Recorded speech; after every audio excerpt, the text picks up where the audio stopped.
Olá pessoal, bem-vindos ao nosso curso de Direito Processual Civil.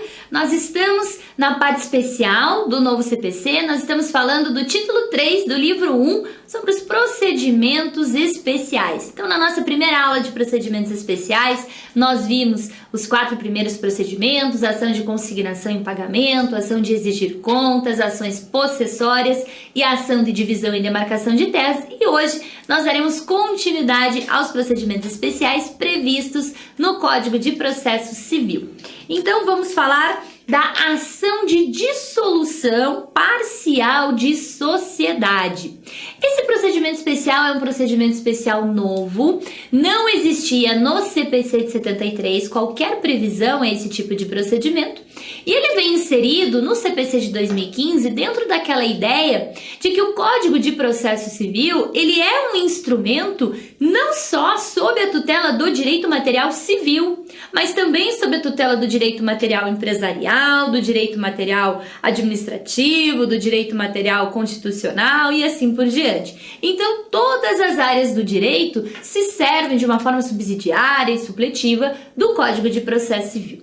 Então, foi inserido esse procedimento de dissolução parcial de sociedade, que era previsto no Código Civil, quando falava das sociedades limitadas, e um pouco também dentro da lei das SAs, da 6404 de 76, que é a lei das sociedades anônimas, quando falava dessa dissolução, mas não tinha uma previsão processual desse instituto. Então, o Código de Processo Civil de 2015 é que vem imprimir essa regulamentação processual da dissolução parcial da sociedade. Então, vamos lá.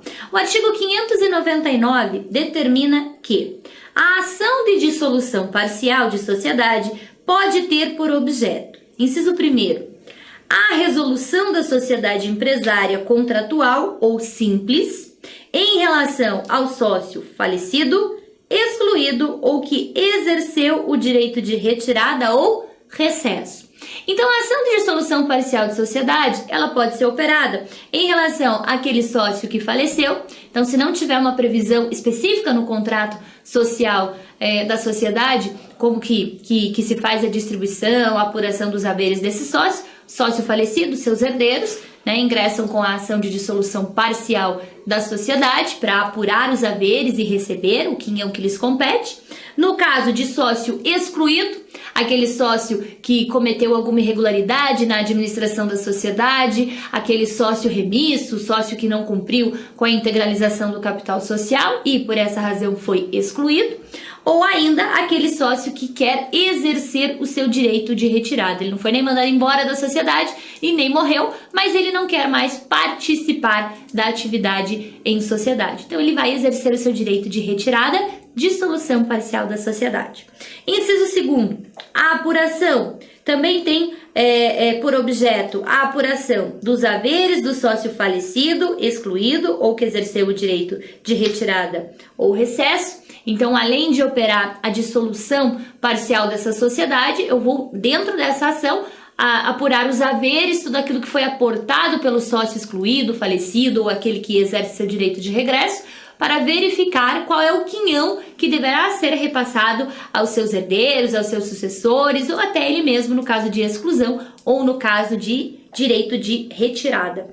E também é possível você ingressar com a ação de dissolução parcial de sociedade para somente resolver a sociedade ou para apurar os haveres. Então, a ação de dissolução de sociedade, dissolução parcial de sociedade, ela é interessante porque tanto ela vai ser importante para operar a resolução da sociedade, resolução parcial da sociedade, o sujeito será subtraído daquela sociedade, ou também para apurar os haveres daquele sujeito. Então, eu posso entrar com a ação de dissolução parcial de sociedade só para exercer o meu direito de retirada, para resolver a sociedade em relação a esse sócio falecido que foi excluído ou que exerce seu direito de retirada, ou eu posso entrar com a ação de dissolução parcial de sociedade apenas para apurar os haveres desse sócio, ou eu posso entrar com a ação parcial com essas duas situações para resolver a sociedade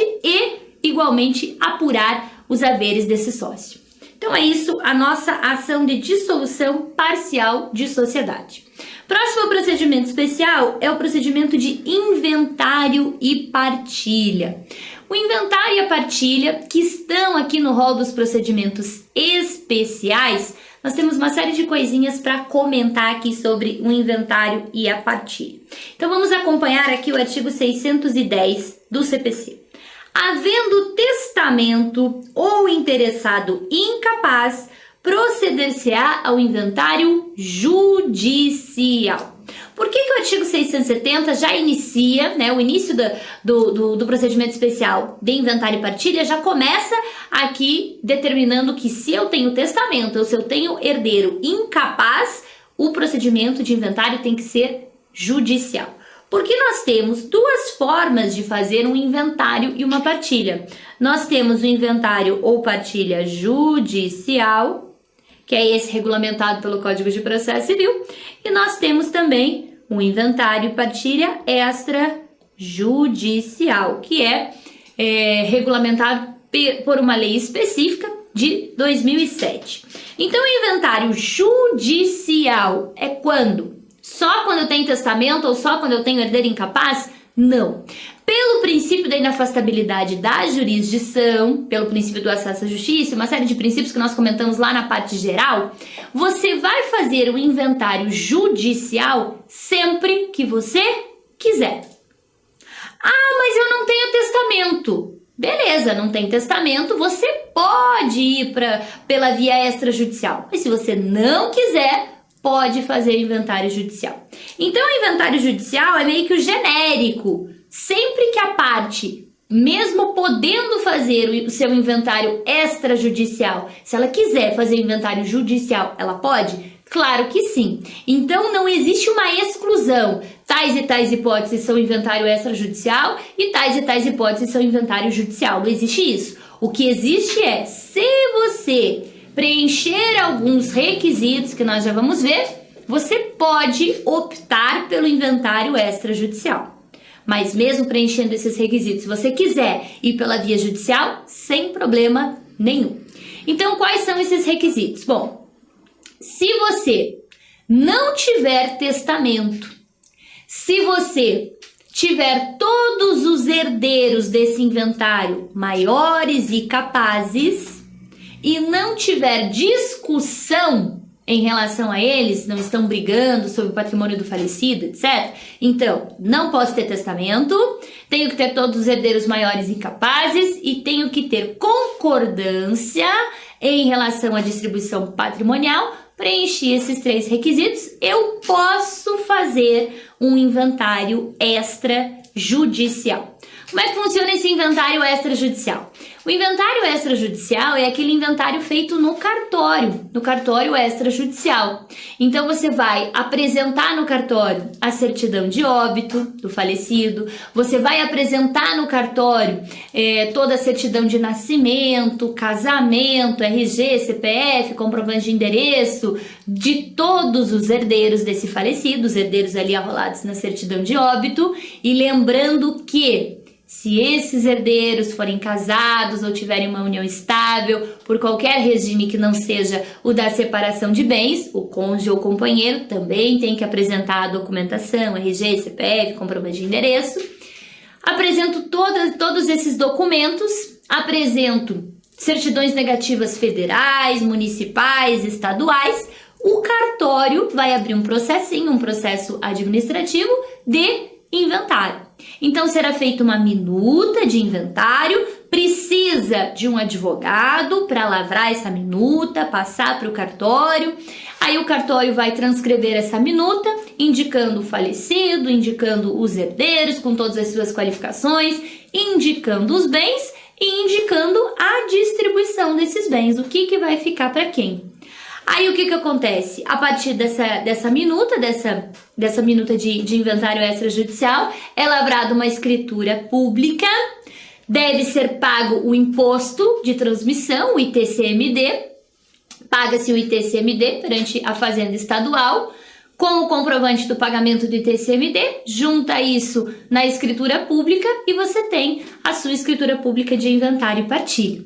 Então, é um procedimento, via de regra, muito mais rápido, é um procedimento também mais barato, porque você vai pagar para o advogado, né, o mesmo advogado, um único advogado, paga para o advogado, os honorários do advogado e as custas do cartório. Então, o inventário, se não tiver nenhuma complicação, se tiver toda a documentação toda certinha, no prazo de um mês e meio já sai a tua escritura pública de inventário. Então, é um procedimento mais rápido, é um procedimento às vezes mais barato, mas que só pode ser realizado quando não tiver testamento, quando tiver todos os herdeiros maiores e capazes e tiver concordância em relação à distribuição de bens. Aí vai lá, todos os herdeiros assinam, o advogado também assina e você pega, leva embora a sua escritura pública de inventário. Lembrar que escritura pública de inventário tem a mesma força de uma sentença de inventário. Então não é que a sentença vale mais, não. Enquanto que a escritura pública é um título extrajudicial, a sentença é um título judicial, mas os dois têm força executiva. E só não esquecer que, enquanto você não pagar o ITCMD, o imposto de transferência, não sai a tua escritura pública. Então hoje a Secretaria do Estado, a Fazenda Estadual, ela até tem um procedimento bem bacana de parcelamento desse ITCMD em até 20 vezes, mas enquanto você não pagar a 20ª parcela, não sai a tua escritura pública. Então, às vezes, as pessoas falam, no cartório demora mais. Não é que demora mais, é que às vezes você optou pelo parcelamento do ITCMD e daí você precisa primeiro adimplir todas as parcelas para daí receber a sua escritura pública. E se você pagar à vista o teu imposto, você já recebe também automaticamente a escritura pública de inventário. Então, esse é o inventário extrajudicial. Agora, inventário judicial. O inventário judicial é para todas as outras hipóteses. Então, quando eu tenho testamento, quando eu tenho herdeiros menores, quando eu tenho herdeiros incapazes, quando não há concordância em relação à distribuição, ou também posso utilizar o inventário judicial quando eu preencho os requisitos para entrar com o inventário extrajudicial, mas não quero, simplesmente não quero fazer no cartório, preencho todos os requisitos, mas quero fazer perante o juízo. Posso também. Então, o inventário judicial, como é que funciona? Então, nós temos ali no parágrafo 1º e seguintes do 610, nós temos que o inventário judicial, ele vai ser promovido perante uma petição inicial, aonde eu vou relacionar certidão de óbito, toda a documentação de todos os herdeiros, relação de bens. Então, eu vou colocar todas as declarações de bens, todas as declarações dos herdeiros nesse inventário. E a partir do momento que você ingressa com o inventário judicial, você tem duas possibilidades. Ou esse inventário judicial, ele pode ser um inventário consensual, e daí nós teremos um inventário por arrolamento, ou esse inventário judicial, ele é litigioso, quando tem briga mesmo em relação aos bens, sonegação, enfim, uma série de situações. Por quê? O inventário judicial consensual é qual? É quando eu faço a opção pela via judicial, ou porque eu não quero fazer extrajudicialmente, ou porque eu tenho um testamento, e daí com o testamento tem que ser aberto judicialmente. E dentro desse inventário judicial, como não há conflito, o próprio advogado, quando redige a petição inicial, ele já estabelece mais ou menos uma minuta de distribuição de bens. Então, como não há conflito, os herdeiros comparecem, assinam toda a documentação e é um procedimento muito mais rápido. Por isso, ele é um inventário por arrolamento. Agora, quando há um inventário judicial litigioso, é aquele inventário onde eu tenho vários advogados, cada um atendendo o interesse de um herdeiro diferente. Vou ter que nomear um inventariante que vai cuidar dos bens, que vai prestar as primeiras declarações.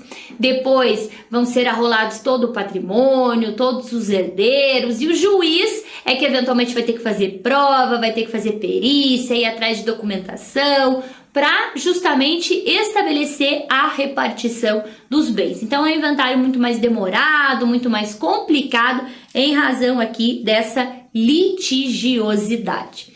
Então nós temos essas duas formas do inventário judicial. Então, inventário judicial consensual, que é como se fosse o extrajudicial, mas eu não quis fazer extrajudicialmente, e o inventário judicial litigioso, que é o mais demorado.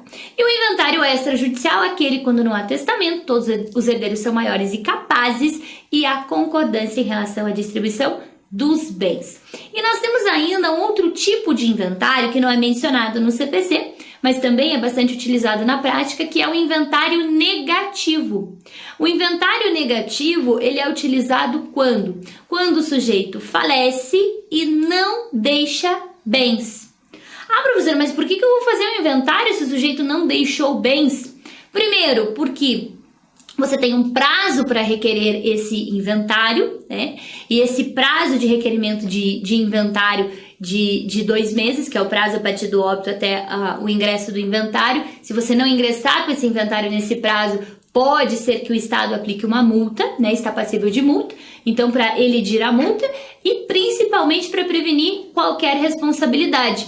Então, você tem lá um sujeito falecido que não deixou bens, faz um inventário mesmo assim, que é um inventário negativo, onde o juiz ou o próprio cartório vai declarar que esse sujeito não deixou bens, mas pelo menos você evita eventuais cobranças futuras e qualquer outra responsabilidade imputada ao falecido. Você apresenta um inventário negativo e está livre de qualquer obrigação. Então aqui, essa é a nossa demanda de inventário e partilha. Vamos para o próximo procedimento especial, embargos de terceiro. Os embargos de terceiro funcionam em que sentido? Nós temos essa palavrinha embargos prevista várias vezes no nosso CPC. Então, nós temos os embargos de divergência, nós temos os embargos de declaração, nós temos os embargos à execução. Então, embargos tem essa finalidade de questionamento, de embargar. Você embarga de declaração, você embarga a execução.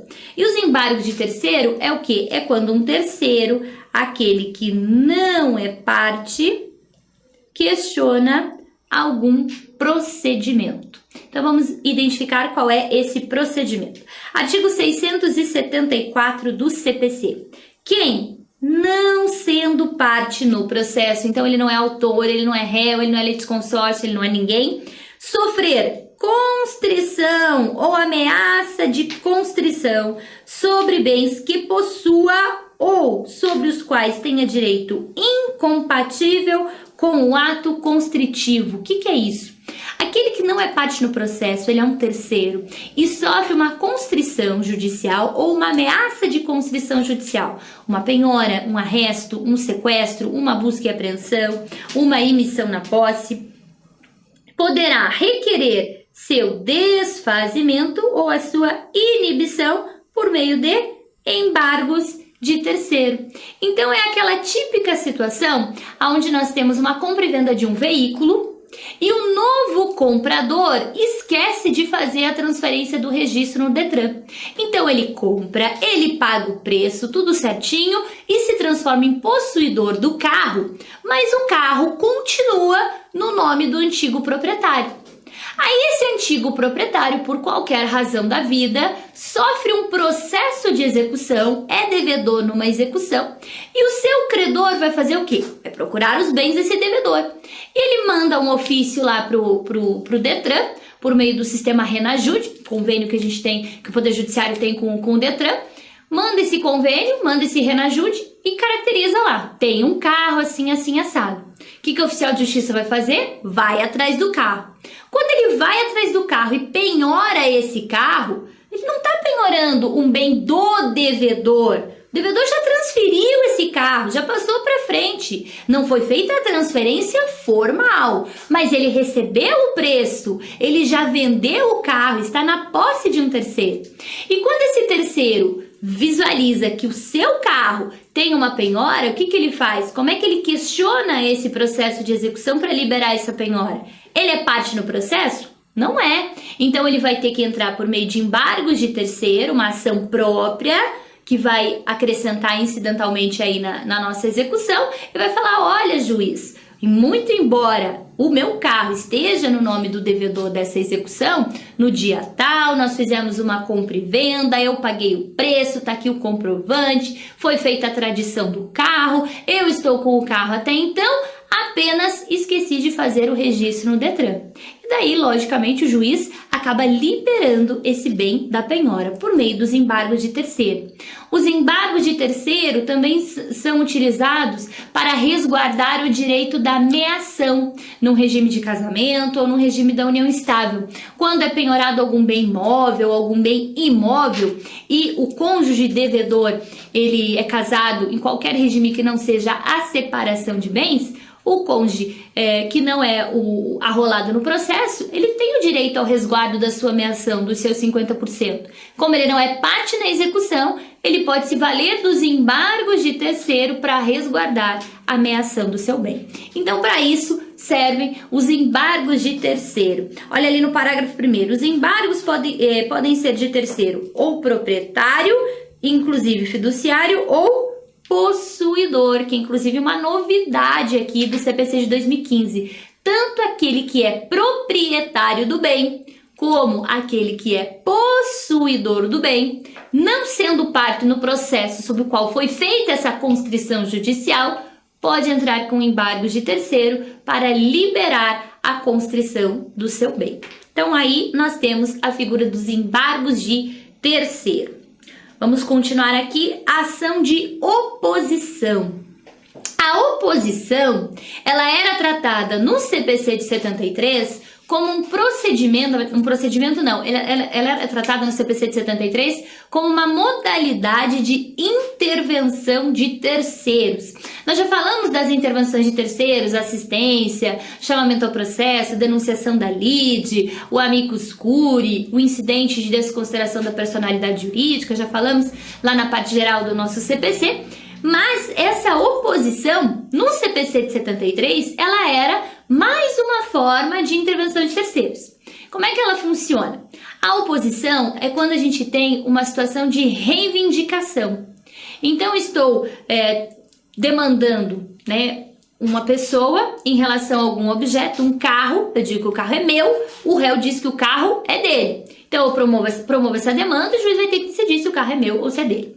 E daí vem um terceiro que se diz proprietário do bem e reivindica esse bem. Fala, olha, juiz, o bem não é nem do autor e nem do réu, é meu, terceiro. Então, ele se opõe àquele processo, se opõe àquela demanda. Por isso, é oposição. Então, a oposição, no CPC de 2015, ela deixa de ser uma intervenção de terceiros e ela se transforma num procedimento especial. Então, acompanhe lá no artigo 682. Quem pretender, no todo ou em parte, a coisa ou o direito sobre que controvertem autor e réu. Então, eu tenho aqui uma relação do autor em face do réu sobre algum bem, vamos colocar aqui uma casinha. E vem o terceiro e vai invadir aqui a minha relação jurídica contra o autor e o réu, reclamando a mesma casinha. Então, eu vou ter aqui a ação principal, o autor em face do réu, controvertendo em relação à casinha, e aqui a oposição do terceiro em face do autor e do réu. Então, quem pretender no todo ou em parte a coisa ou o direito sobre que controvertem autor e réu, então o terceiro pretende o mesmo objeto, a mesma casinha, poderá, até ser proferida a sentença, oferecer oposição contra ambos. Então, até o momento do juiz dizer se a casinha é do autor, se a casinha é do réu, o terceiro pode ingressar com a ação de oposição em face de autor e réu simultaneamente para reivindicar a casinha. Os dois processos, tanto a ação principal quanto a ação de oposição, serão apensados e o juiz decidirá conjuntamente. Por quê? Porque o juiz não pode dar procedente nessa aqui e procedente nessa daqui. Vai dividir a casinha no meio? Não dá. Então, ele vai julgar as duas ações conjuntamente e vai ter uma única resposta. Ou a casa vai pertencer ao autor, ou a casa vai pertencer ao réu, ou a casa pertencerá ao terceiro. Então, isso é oposição. O terceiro quer aquele objeto, quer aquela coisa, quer aquela pretensão sobre a qual controvertem autor e réu em determinada ação. Ele promove uma nova ação contra autor e réu simultaneamente e será julgada com a ação principal. Aqui a nossa oposição. E por fim, último procedimento especial dessa aula, a habilitação. A habilitação é um procedimento especial que está lá no artigo 687 e diz o seguinte: a habilitação ocorre quando, por falecimento de qualquer das partes, os interessados houverem de suceder-lhe no processo. Então, para que haja ação de habilitação, primeira coisa, o direito tem que ser passível de transmissão. Porque se nós identificarmos uma demanda intransmissível, não haverá habilitação dos sucessores. Pega uma ação de divórcio, faleceu o marido. Os herdeiros vão se habilitar no divórcio do pai? Claro que não, é uma ação intransmissível. Mas pega uma execução, pega uma ação de cobrança, falece o credor, falece o devedor, os seus herdeiros se habilitam? Claro que sim, o crédito ou o débito subsistem. Então, quando há transmissão do direito, aí sim, falecendo o autor da demanda ou falecendo o réu da demanda, os herdeiros são chamados a se habilitar no processo. Então, a habilitação é bem simples, basta juntar o atestado de óbito da parte que faleceu, o juiz vai suspender o processo até que os herdeiros se habilitem, junto então o atestado de óbito, a certidão de nascimento e ou casamento ou o comprovante de união estável de cada um dos herdeiros, RG, CPF, comprovante de endereço, já estão habilitados, vão responder para com aquele falecido. Se for o credor, responderão perante o credor, se for o devedor, responderão perante o devedor. Então é uma ação bem simples, é um procedimento bem simples de substituição do polo ativo ou do polo passivo pelos seus sucessores no caso de falecimento das partes, beleza? E eu então espero você na nossa próxima aula para a gente continuar falando dos procedimentos especiais.